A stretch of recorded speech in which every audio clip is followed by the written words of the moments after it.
Na estrada de San Vicente no Grove conviven coches, bicicletas e peóns, especialmente na tempada estival. As obras de mellora desta vía tiveron moi en conta esta realidade, buscando unha convivencia armónica entre os que usan o vehículo e os que van a pé. Ten que garantizarse que como máximo haxa unha velocidade de 30, porque nesta tipoloxía de estradas con tanta convivencia de vehículos, de bicicletas e de persoas, pois é necesario que haxa unha velocidade na cal de que se produce un accidente, pois non haxan consecuencias dramáticas. Por iso é fundamental que nunha actuación se contemplen dispositivos de calmado de tráfico e se garantice a velocidade a 30 nunha estrada desta tipoloxía. Neste aspecto, a actuación contemplou tamén a construción de 2 plataformas de prioridade peonil na contorna dos principais núcleos pegados á vía, tamén unha nova praza ao pé da igrexa de San Vicente. Para a Deputación, as obras tamén supoñen a posta en valor do patrimonio material e paisaxístico da zona. Era bastante incomprensible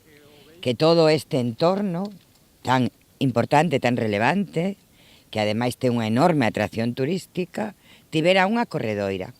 O director da obra así a calificaba exactamente que era unha corredoira.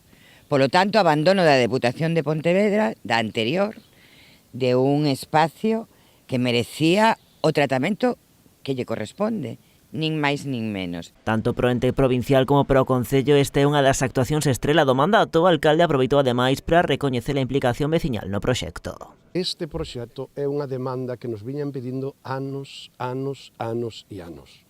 Na fórmula que nós entendemos a política e a política actual, que é a fórmula de escoitar, de facer unha política para as persoas, de olvidarnos de conceptos máis teóricos e pensar realmente porque estamos aquí, e porque estamos aquí é para intentar, primeiro, escoitar o problema da xente e buscar como responsables solucións. As obras supuxeron un desembolso de 600.000 euros.